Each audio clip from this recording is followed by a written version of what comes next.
Welcome to March 3rd. Today we will be reading through Exodus 12, Psalm 62, 1 Samuel 13, and Mark 9, verses 1 through 29. Our word for today comes from Exodus 12, verse 39, and this is the English Standard Version. Now listen to this. And they baked unleavened cakes of the dough that they had brought out of Egypt, for it was not leavened, because they were thrust out of Egypt and could not wait, nor had they prepared any provisions for themselves. Now this is about Israel when they're coming out of Egypt. But I want you to think about these words. They were thrust out. Israel kept telling Egypt, "Let us go." When the time for their departure finally came, they were thrust out of Egypt.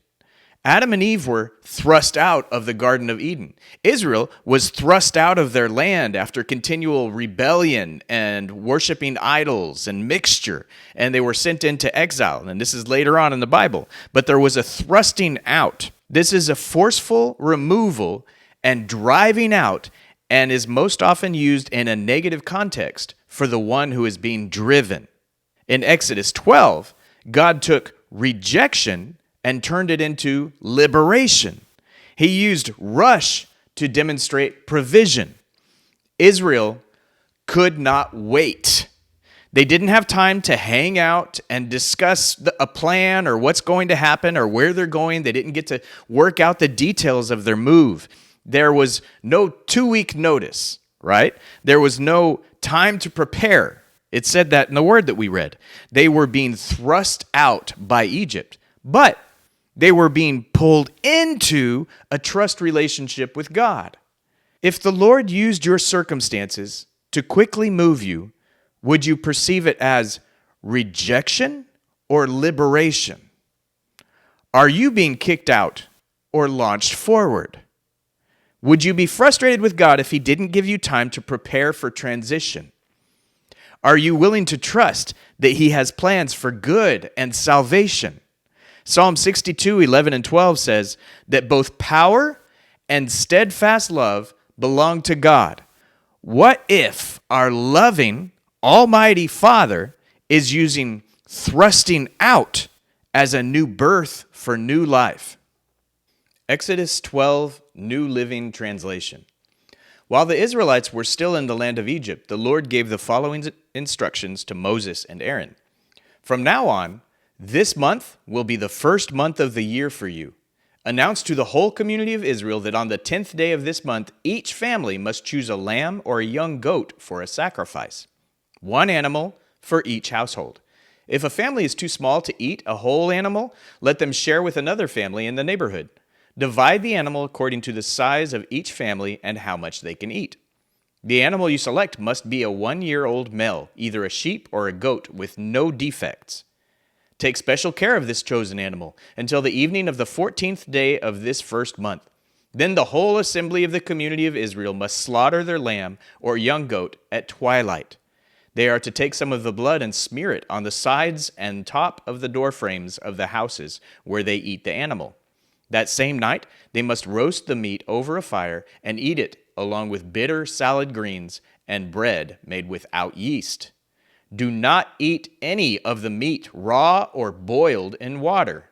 The whole animal, including the head, legs, and internal organs, must be roasted over a fire. Do not leave any of it until the next morning. Burn whatever is not eaten before morning. These are your instructions for eating this meal. Be fully dressed, wear your sandals, and carry your walking stick in your hand. Eat the meal with urgency, for this is the Lord's Passover. On that night I will pass through the land of Egypt and strike down every firstborn son and firstborn male animal in the land of Egypt. I will execute judgment against all the gods of Egypt, for I am the Lord. But the blood on your doorpost will serve as a sign, marking the houses where you are staying. When I see the blood, I will pass over you. This plague of death will not touch you when I strike the land of Egypt. This is a day to remember. Each year, from generation to generation, you must celebrate it as a special festival to the Lord. This is a law for all time. For 7 days, the bread you eat must be made without yeast. On the first day of the festival, remove every trace of yeast from your homes. Anyone who eats bread made with yeast during the 7 days of the festival will be cut off from the community of Israel. On the first day of the festival, and again on the seventh day, all the people must observe an official day for holy assembly. No work of any kind may be done on these days except in the preparation of food. Celebrate this festival of unleavened bread, for it will remind you that I brought your forces out of the land of Egypt on this very day. This festival will be a permanent law for you. Celebrate this day from generation to generation. The bread you eat must be made without yeast from the evening of the 14th day of the first month until the evening of the 21st day of that month. During those 7 days, there must be no trace of yeast in your homes. Anyone who eats anything made with yeast during this week will be cut off from the community of Israel. These regulations apply both to the foreigners living among you and to the native-born Israelites. During those days, you must not eat anything made with yeast. Wherever you live, eat only bread made without yeast. Then Moses called all the elders of Israel together and said to them, Go pick out a lamb or young goat for each of your families and slaughter the Passover animal. Drain the blood into a basin. Then take a bundle of hyssop branches and dip it in the blood. Brush the hyssop across the top and sides of the door frames of your houses. And no one may go out through the door until morning. For the Lord will pass through the land to strike down the Egyptians. But when he sees the blood on the top and sides of the doorframe, the Lord will pass over your home. He will not permit his death angel to enter your house and strike you down. Remember, these instructions are a permanent law that you and your descendants must observe forever. When you enter the land the Lord has promised to give you, you will continue to observe this ceremony. Then your children will ask, What does this ceremony mean? And you will reply, It is the Passover sacrifice to the Lord, for he passed over the houses of the Israelites in Egypt. And though he struck the Egyptians, he spared our families. When Moses had finished speaking, all the people bowed down to the ground and worshipped. So the people of Israel did just as the Lord had commanded through Moses and Aaron.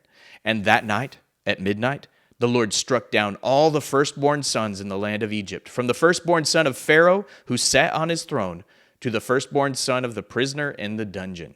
Even the firstborn of their livestock were killed. Pharaoh and all his officials and all the people of Egypt woke up during the night, and loud wailing was heard throughout the land of Egypt. There was not a single house where someone had not died. Pharaoh sent for Moses and Aaron during the night. Get out, he ordered.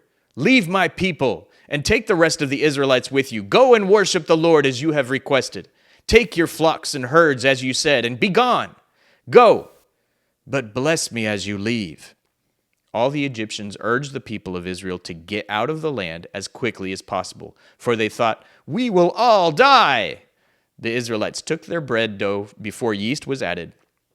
They wrapped their kneading boards in their cloaks and carried them on their shoulders, and the people of Israel did as Moses had instructed. They asked the Egyptians for clothing and articles of silver and gold. The Lord caused the Egyptians to look favorably on the Israelites, and they gave the Israelites whatever they asked for.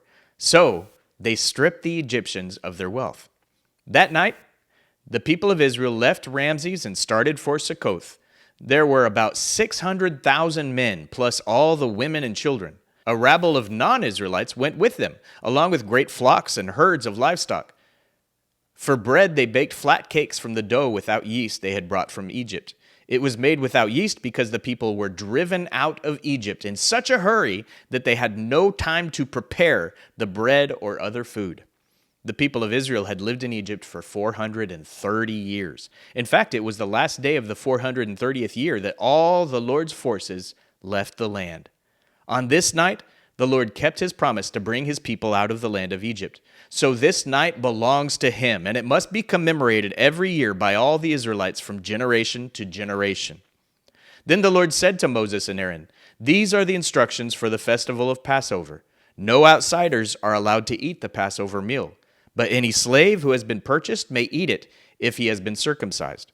Temporary residents and hired servants may not eat it. Each Passover lamb must be eaten in one house. Do not carry any of its meat outside, and do not break any of its bones. The whole community of Israel must celebrate this Passover festival. If there are foreigners living among you who want to celebrate the Lord's Passover, let all of their males be circumcised. Only then may they celebrate the Passover with you like any native-born Israelite. But no uncircumcised male may ever eat the Passover meal. This instruction applies to everyone, whether a native-born Israelite or a foreigner living among you." So all the people of Israel followed all the Lord's commands to Moses and Aaron. On that very day, the Lord brought the people of Israel out of the land of Egypt like an army. Psalms 62. I wait quietly before God, for my victory comes from him. He alone is my rock and my salvation, my fortress where I will never be shaken. So many enemies against one man, all of them trying to kill me. To them, I'm just a broken down wall or a tottering fence. They plan to topple me from my high position. They delight in telling lies about me. They praise me to my face, but curse me in their hearts. Let all that I am wait quietly before God, for my hope is in him. He alone is my rock and my salvation, my fortress where I will not be shaken. My victory and honor come from God alone. He is my refuge, a rock where no enemy can reach me. O my people, trust in him at all times. Pour out your heart to him, for God is our refuge. Common people are as worthless as a puff of wind, and the powerful are not what they appear to be. If you weigh them on the scales, together they are lighter than a breath of air. Don't make your living by extortion, or put your hope in stealing. And if your wealth increases, don't make it the center of your life. God has spoken plainly, and I have heard it many times. Power, O God, belongs to you. Unfailing love, O Lord, is yours. Surely you repay all people according to what they have done. 1 Samuel 13. Saul was 30 years old when he became king, and he reigned for 42 years. Saul selected 3,000 special troops from the army of Israel and sent the rest of the men home. He took 2,000 of the chosen men with him to Michmash and the hill country of Bethel. The other 1,000 went with Saul's son Jonathan to Gibeah in the land of Benjamin. Soon after this, Jonathan attacked and defeated the garrison of Philistines at Geba.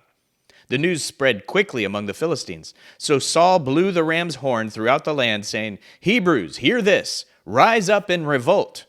All Israel heard the news that Saul had destroyed the Philistine garrison at Geba, and that the Philistines now hated the Israelites more than ever.